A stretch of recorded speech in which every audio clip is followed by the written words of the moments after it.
Assalamualaikum Barai, selamat datang di Guru Gembul Channel. Sekarang kita akan membahas tentang salah satu tema yang sangat seru kalau dibahas. Kita akan membahas tentang prostitusi artis.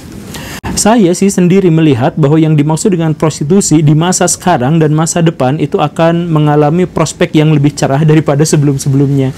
Cerah dalam artian orang-orang di zaman dulu itu hidup di mana antara seks dan reproduksi itu menyatu dalam satu paket yang sama, sehingga siapapun yang melakukan seks itu konsekuensi logisnya itu adalah reproduksi, itu pasti. Dengan demikian tidak sembarang orang mau melakukan hubungan seks walaupun sangat nikmat. Orang-orang di masa lampau itu tahu konsekuensi sesudah itu apa. Nah, di zaman sekarang pikiran semacam itu sudah tidak terjadi lagi, sudah tidak berlaku lagi karena alat kontrasepsi ada di mana-mana. Ada begitu banyak klinik yang sudah mempersiapkan jalan yang lebih mudah kalau memang terjadi kecelakaan itu. Makanya orang-orang zaman sekarang tidak lagi memiliki benteng sekuat dulu untuk menghadapi prostitusi atau seks di luar nikah.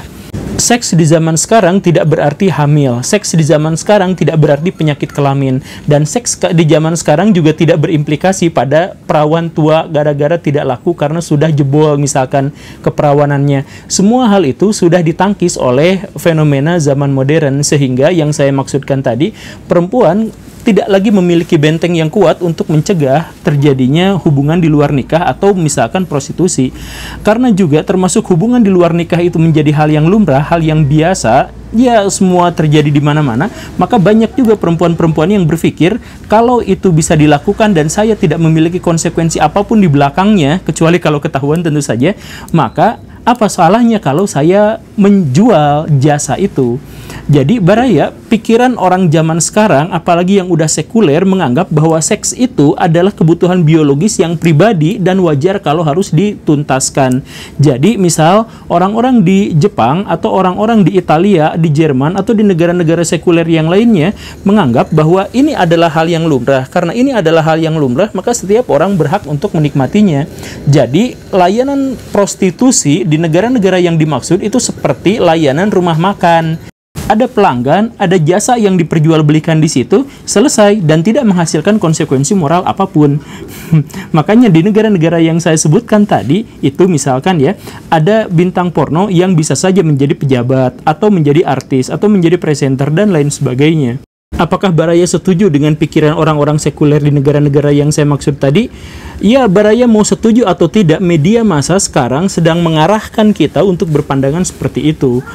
Baraya begini, media massa itu adalah salah satu sarana terbaik kita untuk bisa mengetahui dunia luar. Tetapi tanpa membiasakan diri dengan metodologi ilmu, maka media massa itu adalah alat penghancur, alat perusak otak. Di situ terkumpul begitu banyak dosa, pembodohan, dan hegemoni. Dan kita bisa melihat klaim-klaim itu dilihat dari bagaimana cara media massa mengeksploitasi berita-berita tentang prostitusi artis. Misal, ketika ada artis yang terjerat masalah-masalah ini, yang dibongkar oleh media massa bukan hal yang esensi, bukan bagaimana solusi, tetapi inilah artis itu. Cari namanya, cari identitasnya, ini foto-foto syurnya dan sebagainya. Media-media massa mewartakan itu karena media massa itu terikat pada doktrin-doktrin kapitalisme, di mana bad news is good news, di mana aib orang lain itu adalah sensasional kalau diberitakan, di mana kalau ada kejadian buruk maka kita harus lihat dari sudut pandang keburukannya. Nah, media-media massa itu tidak memberikan kepada kita solusi. Tapi misal ya, saya mau ambil salah satu pertanyaan yang semestinya dipertanyakan oleh media-media massa. Kenapa kalau setiap muncul prostitusi artis, yang ketahuan itu adalah mucikarinya, yang dibongkar aibnya itu adalah si artisnya, tetapi kita tidak pernah mendengar siapa orang yang menyewanya? Kita tahu misalkan pengakuan dari para mucikari itu dan pengakuan dari para artis itu mengatakan bahwa pelanggannya adalah pejabat dan pengusaha. Ya, tentu saja artis-artis itu mematok tarif untuk sewa dirinya itu mahal sekali, puluhan sampai ratusan juta rupiah. Tentu saja tidak memungkinkan orang lain yang tidak memiliki akses ekonomi yang kuat yang bisa menikmati mereka. Nah, jadi kita garis bawahi kenapa identitasnya tidak pernah diungkap oleh media massa. Kenapa pejabatnya sampai detik ini tidak pernah diekspos siapakah dia. Baraya begini nih ya, kan kita sudah tahu bahwa artis itu tarifnya sekian, puluhan sampai ratusan juta. Pejabat mana yang bisa membayar artis dalam sekali kencan segitu? Kita ambil Jokowi saja yang dianggap sebagai pejabat tertinggi ya, kalaupun dianggap pejabat tertinggi di Indonesia. Berapa gajinya? 30 juta rupiah sebulan. Ditambah dengan tunjangan ini itu mungkin sampai 63 atau 64 juta rupiah sebulan. Oke, dan itu adalah harga untuk tarif sekali kencan para artis itu. Maksudnya adalah pejabat mana yang gajinya bisa menyamai atau bahkan mengungguli presiden. Ini adalah esensi pertanyaan yang tidak pernah dipertanyakan oleh media-media. Kalau ada pejabat publik yang melakukan hubungan seks di luar nikah, oke, mungkin itu urusan pribadinya. Oke, kita singkirkan dulu. Kalau dia sewa jasa prostitusi artis, oke, kita sisihkan dulu. Tetapi kalau dia menggunakan jasa prostitusi itu dengan uang dari kita, dari rakyat, maka inilah yang menjadi masalah. Dan fakta bahwa dia mampu membayar segitu gede, jauh di atas gajinya, maka ini harus ditelusur. Dan tidak ada seorang pun yang sampai sekarang berani menelusur itu. Mucikarinya sudah ketangkap, artisnya juga sudah ketangkap, deliknya sudah jelas, tetapi pejabat yang dimaksud itu tidak pernah kelihatan. Di mana kemampuan dan keberanian media massa untuk mewartakan ini? Apakah mereka disuap atau diancam atau apa? Kalau memang faktanya demikian, maka fix ini adalah bukti bahwa negara kita sedang dikuasai oleh mafia. Melalui video ini, saya memohonlah pada media massa gitu ya.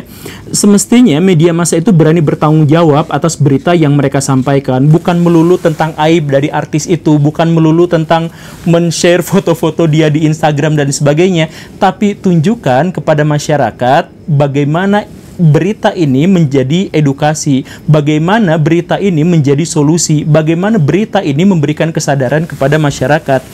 Toh kalaupun media-media massa ini berani menyampaikan, kan tentu saja untungnya juga buat mereka sendiri gitu. Kenapa mereka tidak mau melakukannya? Baiklah Baraya, kita misalkan berpikir tentang hal yang lebih realistis, bahwa prostitusi itu adalah nyata, itu fenomena zaman sekarang, dan itu adalah masalah yang kompleks, dan bahwa sepanjang sejarah tidak pernah ada satupun pemerintah yang tercatat pernah mampu menyelesaikan masalah ini. Oke, itu semua harus kita akui.